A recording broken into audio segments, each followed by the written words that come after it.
Protein Help is a scam by Joe Bartolozzis. Shout out him to the video. Let's go. With their life in a comment section and being like, Joe doesn't understand it is protein packed. It has as much protein as regular fucking milk does, right? It's not a protein supplement. If you want a protein supplement, drink fucking protein powder, right? Have whey. Drink fucking vegan protein powder, right? Like actual where you're getting like pea protein concentrates and shit. If you're going to drink the Mr. Beast milk to get your daily protein, dude, you realize like one bottle is like 80 grams of sugar or like 60 grams of sugar. It's the same shit with like, it's not even just that. It's the same stuff with like if you want to drink it because it's chocolate milk, that's fucking fine, right? Because that's what it is. Mr. Beast milk is chocolate milk. And I think people are reading the protein fortified shit and being like, oh, this is like a post-workout protein drink. No, it's not. Right? It's not a post-workout protein drink. It has protein. It has 15 grams of fucking protein. That's jack shit, dude. That's like one fucking chicken tender. Right?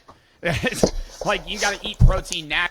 Exactly. That's why I tell people, like, drinking protein bars and eating protein bars, it's a scam because you gotta have protein powder and, like, eat chicken and stuff.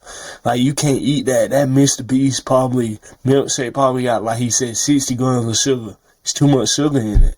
Naturally in your foods. Don't just be looking for that stuff. The biggest con of it all, he'll probably get into this, is protein bars. Protein bars nowadays, oh my god. They'll be like, try this chocolate chip cookie dough protein bar, 25 grams of protein, 9 grams of saturated fat, fucking 10 grams of sugar alcohol, and 20 grams of regular sugars. That shit is like diabetes central. That's not going to make you big. It's going to make you fucking fat. Exactly. Like, people don't read labels. They don't just read a fucking label. What are we doing? Why? Like, they'll read like, oh, it has 20 grams of protein. Read the rest of the stuff of what the fuck they're putting in it. It's not just you. Protein is suddenly everywhere. Every year, its search popularity has been increasing, while the number of new products marketing their protein because, bro, Americans don't understand. I don't think it's just Americans, but I would say it's mainly Americans. Americans don't understand that, like, the United States has, like, very few restrictions on what is put in food. And so you're eating, like, Red 40 cancer slop. And then once every year, humans in the U.S. get, like, really obsessed with, like, one niche health thing that's really unhealthy or really healthy that they want or don't want in their food. And that changes the market, right? Whether it's, like, saturated fats, sodium, aspartame with, like, Diet Coke, that was big. Right, like a lot of, like, sucralose or, like, artificial sugars. Sugar's too much. So, like, people focus so heavily on, like... That's why I try to tell people, like, y'all don't understand that, like, you eating all these protein bars, these protein shakes. I mean, I drink them some, but I don't drink them every day. I use my protein powder majority of the time, and it just comes down to just because you don't know what's in it. It's so much different ingredients in it that you never heard of before, you know. And see, you gotta look at the ingredients. I mean, I eat protein bars sometimes, but majority of the time I don't really eat protein bars just because, like, most of them are nasty. They don't even taste that good anyway. Diet stuff.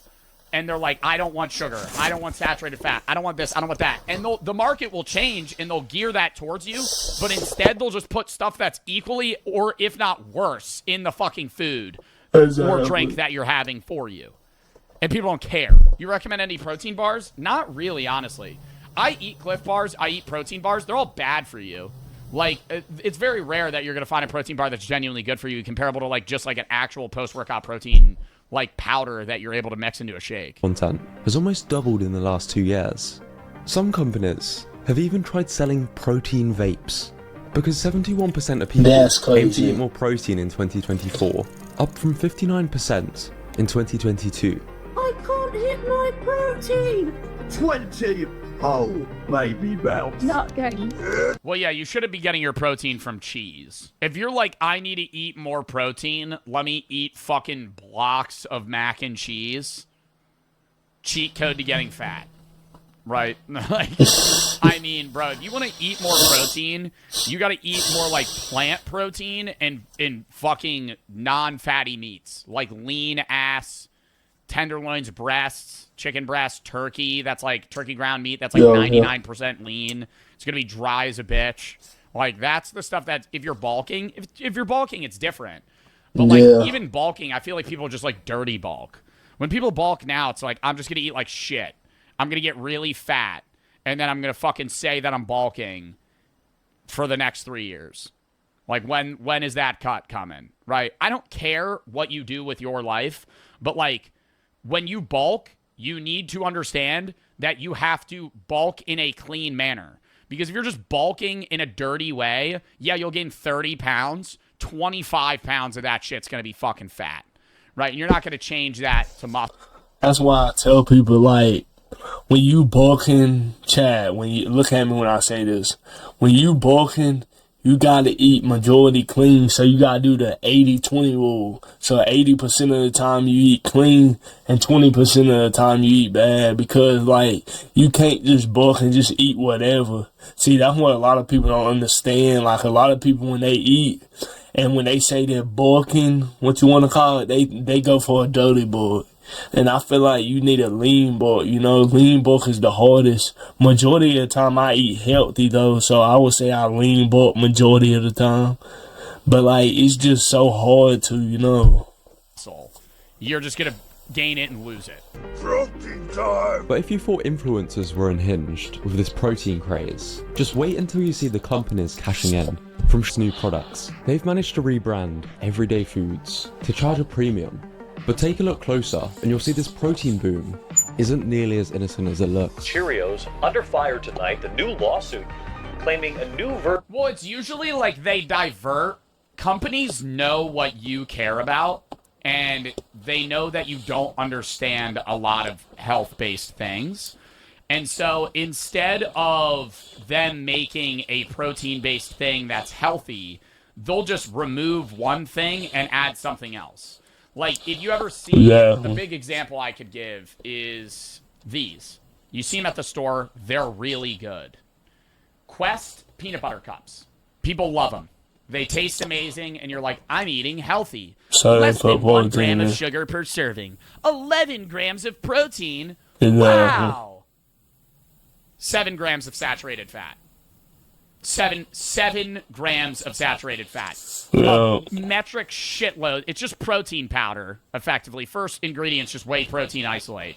So it's just whey protein powder and fucking fat that you're eating, right? And that's short term, not really going to cause that many problems. Long term, heart disease, heart attack, stroke, right? Like, if you eat saturated fat in high amounts, right? And people are munching down these. These are 4 mini cups of 7 grams of saturated fat. People are eating fucking 15, you know. You're getting your day's worth of saturated fat eating 1 or 2 servings of these Quest cups. Like, people do that and don't realize because they just care about one section of the pie instead of the whole pie. Version of the classic with more protein has a lot more of something else as well. So why is this protein gold rush And I'm not sitting here acting like I eat healthy, right? I eat like shit a lot of the time. But when I eat like shit, I'm like actively going, this is so bad for me, I just don't care. And if that's what you're about, that's fine, right? Because there is an argument to be made that it's bad for you, but it's not as bad for you, which you could make that argument. Exactly. Like, if you eating bad, you gotta realize you eating bad, you know? So, like, if you say you crave sugar, you eating sugar every day, you gotta own up to it and be like, yeah, I'm eating bad, but I don't really care. You know, because if you don't own up to it, you're going to be like, well, I'm eating bad. If you don't own up to it, how you going to fix it? But, you know, that's what type of, you know, debate you're trying to have. Happening now. How are companies getting away marketing regular products as protein snacks? And most importantly, what do you actually need to know before getting tricked by the label? You guys talk about protein? I love protein. I love protein too. Protein rocks. Protein's first true disciples were bodybuilders. By the 1970s, early sports science and gym culture had made it clear protein was essential for muscle repair and growth. But Dude, it's so crazy to me that, like, pre-Arnold, the average physique of a man that was in shape was, like, very obtainable. Like, very obtainable. Now, I think people see, like, bodybuilders, and that's, like, you know, a ways away. But if you were just, like, moderately in shape in like the 60s, you were ripped.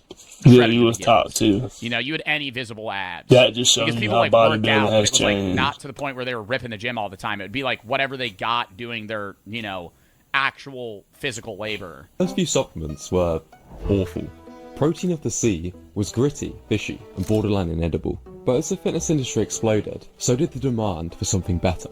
By the 1980s, dairy-based protein, which was smoother and better tasting, became the gold standard. What girl's gonna go for me with a body like this? Hey, if the sight of yourself at 18 doesn't convince you, Tom, listen to your senior year girlfriend. Hi, Tom. I'm waiting. Milk. It does a body good. Oh, pink milk! Ah! Ah! Ah! Oh, I knew it was gonna get to this shit. Oh my god, I was waiting for the fucking... Oh, got milk? Got milk? I'm not getting into this fucking shit anymore. I can't deal with it. Oh my god, I thought it was gonna be an ad for like a protein bar or fucking protein shake. It's just milk. Just an ad for milk. Outside of the gym though, nutrition trends were dominated by one thing. Government's trying to pan that shit onto you. Low fat. A handful of observational studies. Why don't you like milk? Because milk isn't that healthy for you.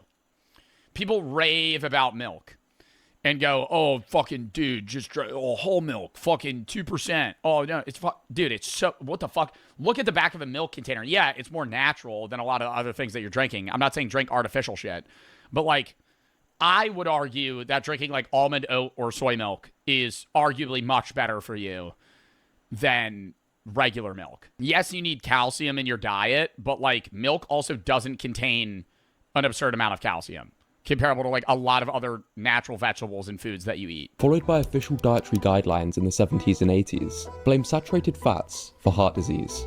Food companies saw low fat as a marketing goldmine, even if it meant replacing fat with sugar. And then it reversed. It literally reversed. People get obsessed with fat, they get obsessed with cholesterol, then they get obsessed with sugar, then it reverts, then they get obsessed with protein.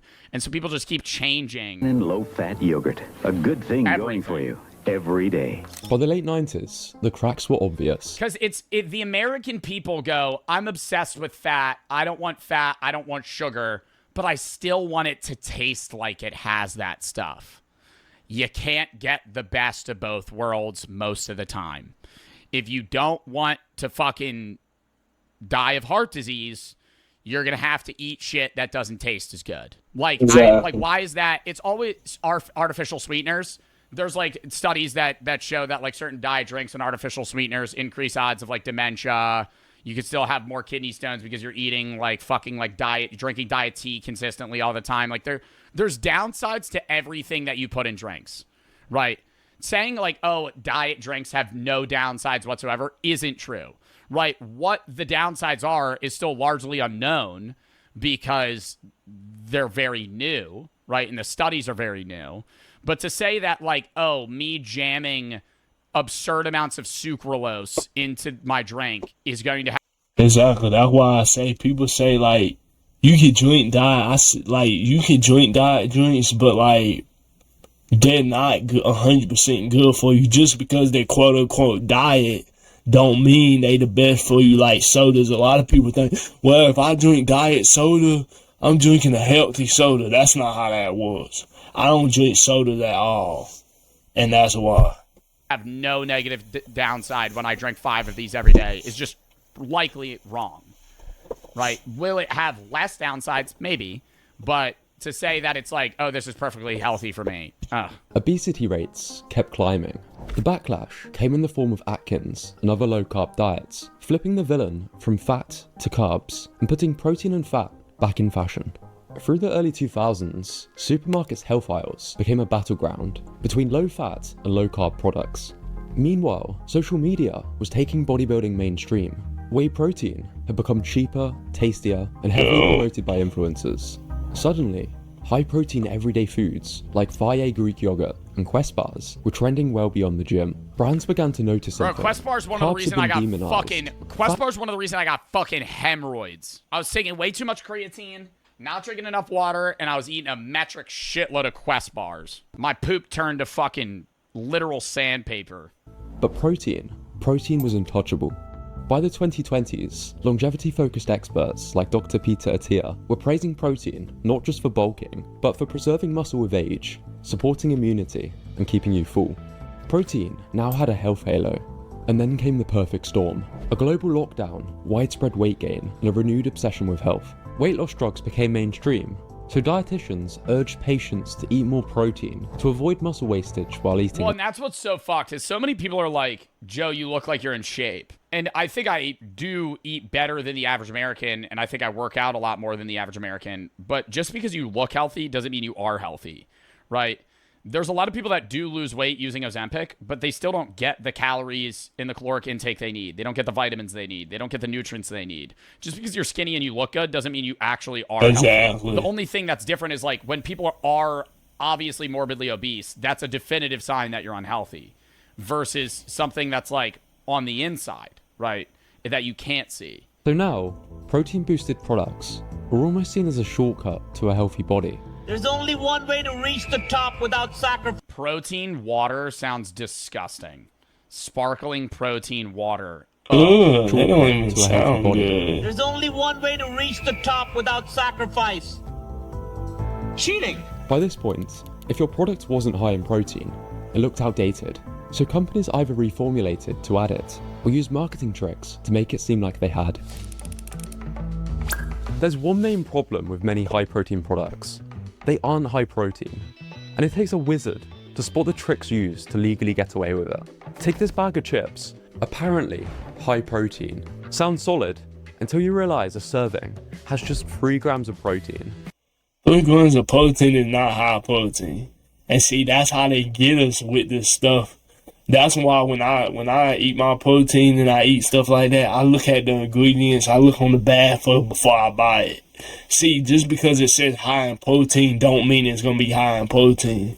Just because, you know, say like you trying to eat something like, I don't know, it's not always high. Just because you can't go by what it says. You got to check it for yourself.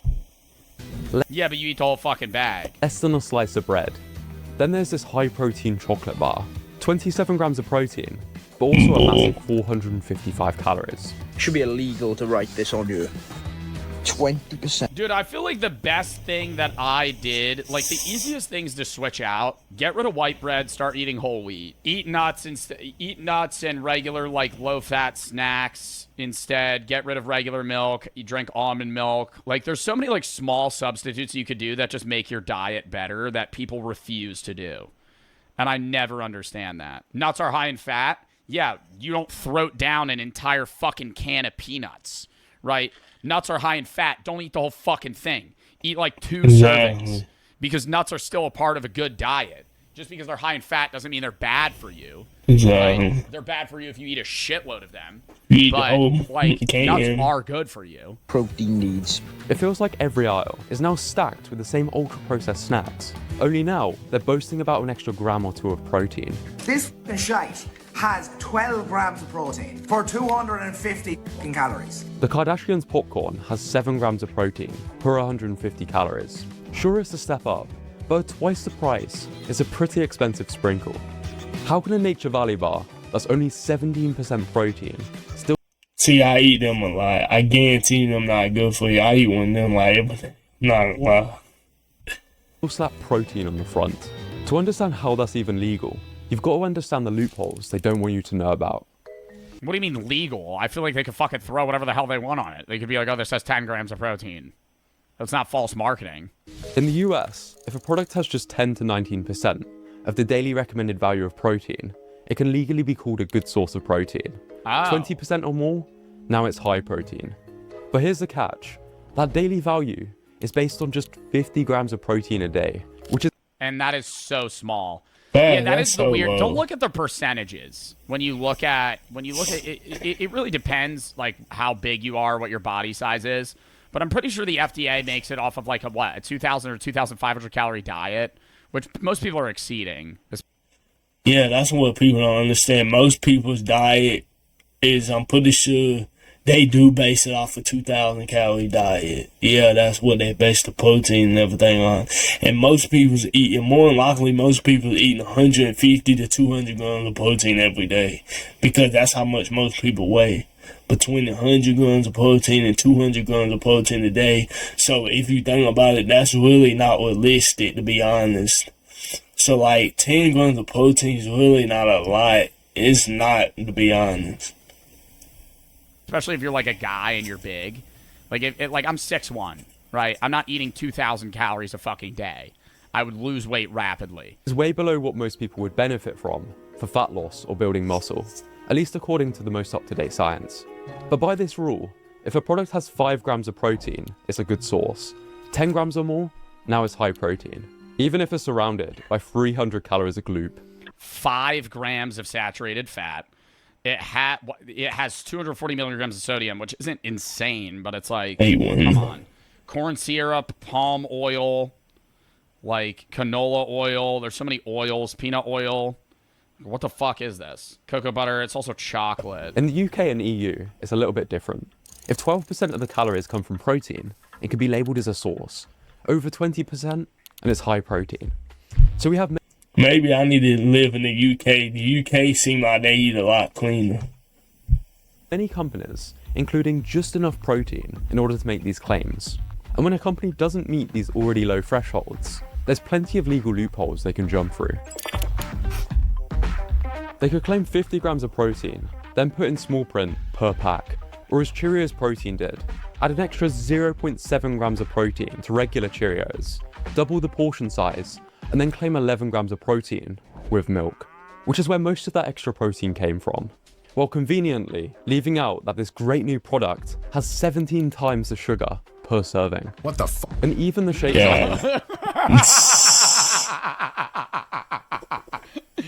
Bro, and then people eat it and they're like, oh my god, this is so healthy. Slim Fast boasts 10 grams of protein, but that's with fat-free milk. The powder on its own, a measly 2 grams of protein. Dude, wait, this is a protein powder and only has 2 grams of protein? What is this? That's crazy. I never heard of that. A measly 2 grams of protein. 2 grams? That's so ass. That's 4-hour horrible. hunger control.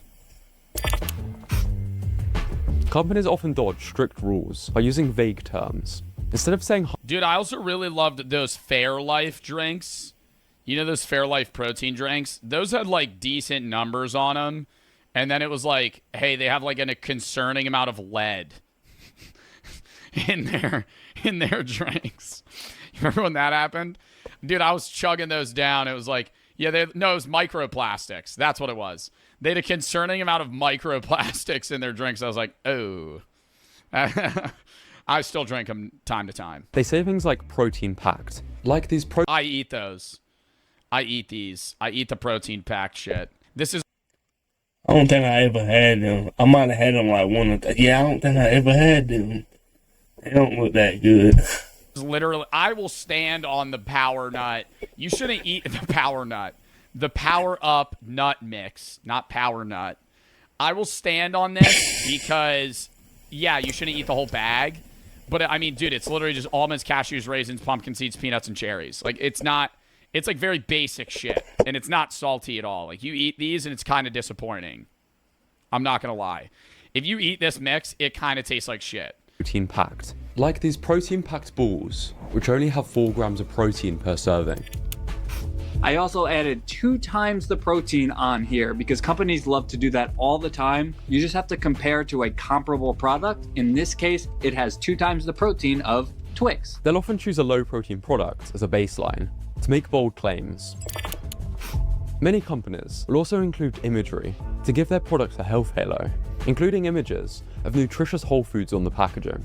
Or they'll say something like it has as much protein as an egg, implying that it's just as good, when in reality, it's nowhere near as nutritious. In fact, a lot of protein-boosted foods like breads or chips use lower quality sources like pea or wheat protein. Bro, the best way that I could describe it is if you're getting like pre-packaged, non-baked, like fresh baked bread, the worse it tastes, the better it probably is. The drier and more unappealing the bread, I think that's true the too. better it probably is. Not always. But if you eat that shit and you're like, wow, it actually feels like I'm chewing on grains, it's probably pretty good for you. It's probably pretty good for you. Oh, wow, this is ruining my sandwich. That's healthy. Use lower quality sources like pea or wheat protein. If you already eat plenty of meat, eggs or dairy, it's not a big deal. But if most of your protein comes from these ultra processed foods, you might be hitting your numbers without properly fueling for muscle repair or growth. Protein quality matters, not just the total. But even when a product adds a meaningful amount. Yeah, but then you're getting into the argument on whether or not whey, like, is whey protein or is plant protein better for you? Like, for muscle control, you could argue, like, whey. I don't know. I think that's a different debate. Like, when I was taking a nutrition class in college, that was a whole fucking week, was the difference between, like, protein supplements and whether or not whey or plant protein's better. See, I use whey protein. That's the only protein. I tried plant-based protein, and to me, it's nasty. I use whey, but I don't know, because we don't have enough studies on that, so I can't tell you if whey's better than plant-based. Used to drink whey protein a lot. Now I drink vegan protein. But that's just because I don't want to deal with the cholesterol stuff, but I don't know. Amount of protein. It often comes with a trade-off. To mask the... I kind of want to Google that, but that would be like, you would have to read in-depth articles. No definitive answer. Lower cholesterol and saturated fat, but the disadvantages is more expensive, lower protein content by serving, less pleasant taste, doesn't have amino acids. Yeah, so it's like you gotta weigh the pros and cons of each. The chalky taste or rubbery texture. Companies add extra fats, sweeteners, sodium, or other additives. It might taste better, but it can also mean more calories, and ingredients which don't necessarily... Bro, love Lenny and Larry's, though. Oh, Lenny and Larry's is so bad for you. Dude, the Lenny and Larry's cookie, so gross, unpackaged. Okay, let me give you a life fucking hack. If you eat the Lenny and Larry's cookies, pop that bitch in the microwave for 20 seconds. It gets really goopy, and now it tastes so good. But if it's just a regular Lenny and Larry's cookie, solid, disgusting. Companies will often take a high sugar, high fat bar. What is that? You've seen them at a store. You've seen a fucking Lenny and Larry's. This is like a dessert food, by the way. This is not like an actual health food. They promote the 16 grams of fucking plant protein. But I'll eat this for dessert. I be eating them all the time. Them joints actually taste really good. For a protein product, I actually enjoy them. I'm not gonna lie. I be getting them. You just pack. It's one big cookie. Yeah. It comes in a package. It has a shitload of sugar and fat, but they taste good as fuck. They do. Bar. Slap 10 to 20 grams of protein in it, and suddenly it's a performance snack. This is Snickers Pro Plus, not... Snickers Pro Plus, 8 grams of protein. Protein, just pro to imply protein. If we use a king-size Snickers bar, it has 8 grams of protein, so we can highlight that. And the plus can simply mean plus energy from... Bro, but you gotta be a dumbass if you're buying a king-size Snickers Pro Plus bar and being like, yeah, this is my pre-workout. Peanuts. My post-workout bar. This trickery is exactly why I recommend most people. Dude, I will say this is... Focus on this, not this. I will agree that the Protein Plus pasta is a little more schemy, but I still do buy the Protein Plus pasta instead of regular pasta. Food companies have figured out a cheat code. Slap the word protein on a product, charge extra, and watch the profits roll in. Protein pasta can be almost twice the price for just an extra 3 grams of protein. It's an easy way to charge more for your cereal. But sometimes, these are just regular products, marketed as high protein. 5.1 grams of protein. 5.1 grams of protein. Little, are you flipping mad? Just about enough to claim a source of protein on the front, but it allows companies to make massive profits. And let's face it, often get away with them tasting horrendous, because it's healthy. Hi, quick question. Oh my god, I never even thought about that. Because you're thinking it's a Protein Plus food. Oh, so what he's saying is, you thinking it, like he said, a Protein Plus food, so you think it's healthy when you eat it, but then in reality, it's the most unhealthy. It just got protein on it, so when you see protein, you be like, okay, so it's healthy. So when it tastes bad, you're going, oh my god, this actually makes me feel like I'm eating something healthier. When it's as bad as something that tastes better. And is the main ingredient in all protein bars shit? With the fitness industry growing, protein has only become more valuable to the public. So when people realise they've been tricked by a protein label on regular food, they get understandably frustrated. This is a protein bar. This is a protein bar. This is a steaming. Bro, when you go to a grocery store now, there's almost whole aisles that are dedicated to protein bars. The one that I used to eat a lot were these, like, Metrics ones. And they have 32 grams of protein, but they're so dry. I remember I used to munch these down in high school. 32 grams of protein per bar, bro. Oh, my God. I used to mac them. But I'm pretty sure they're so fucking bad for you. Yeah, 26 grams of sugar. 6 grams of saturated fat and like 80 ingredients. This isn't a small trend, it's a full-blown protein gold rush. In the first 3 months of 2025 alone, 8.3% of all new food products bragged about being a source of protein. That's up from 6.1% in 2024 and just 4.6% in 2023. What do you think the next health trend will be after it's protein? I feel like people are going to start focusing on some like hyper vitamin. Most people still believe protein equals healthy, so companies get away with the fine print. Take these collagen protein gummies, just 0.15 grams. Fiber. Yeah, they're going to start adding fiber. Everybody's going to be shitting their pants. Grams of collagen per serving. Need more clean poops. That's less than a third of a Tic Tac. Still, people leave 5-star reviews because they taste good and they seem healthy. More and more, we're just getting catfished by clever marketing. And the worst part? They often jack up the protein while gutting the actual nutrition. Let me show you how dumb it can get. Let's say you're trying to lose weight on 2,000 calories a day with a protein goal of 150 grams. You could achieve this with the following. For breakfast, protein cereal, a protein Pop-Tart, some collagen gummies, and a Hubba Bubba whey shake.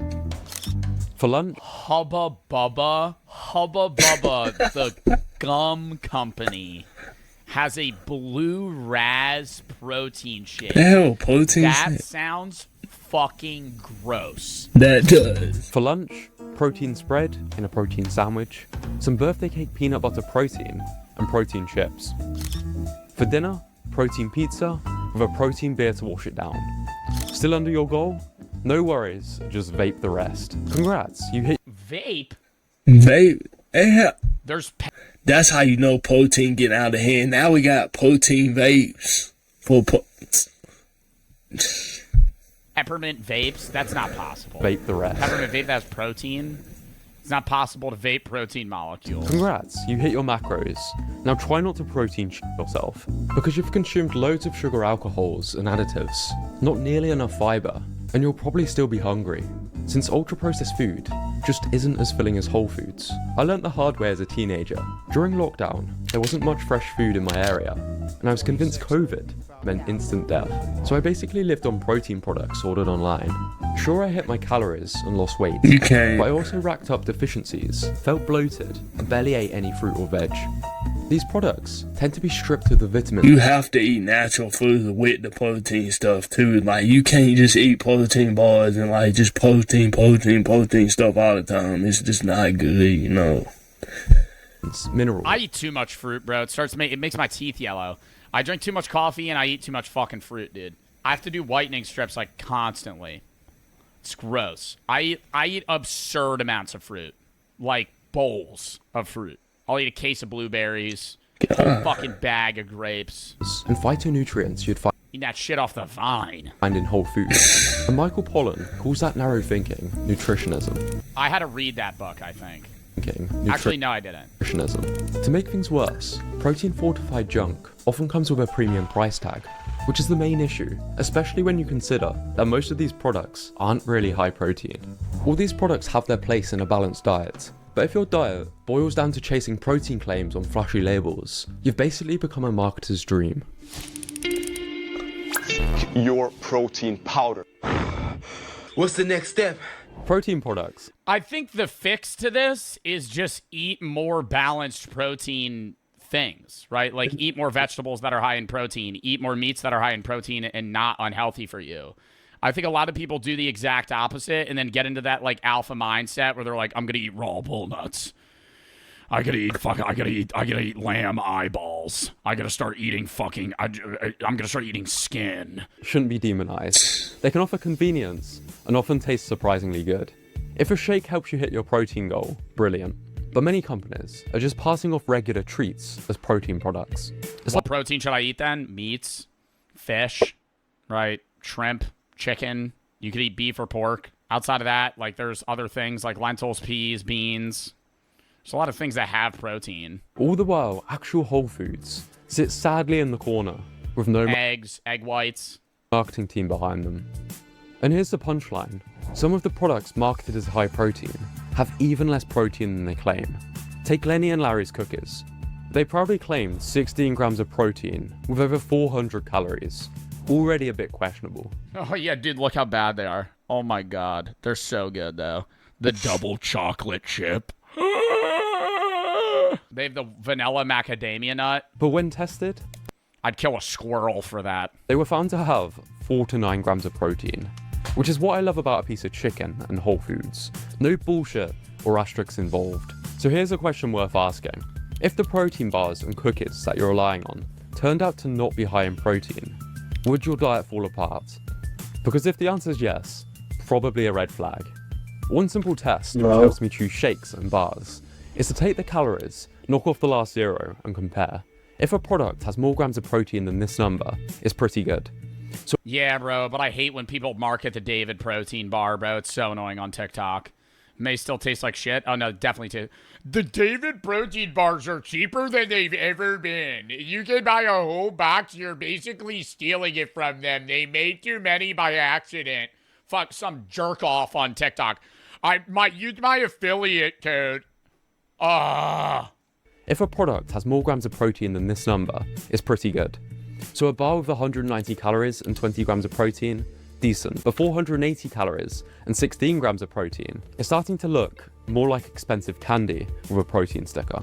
Protein isn't the problem, the marketing is. And the craze isn't slowing down, but you can before buying into the next shiny label. Tune in for more videos.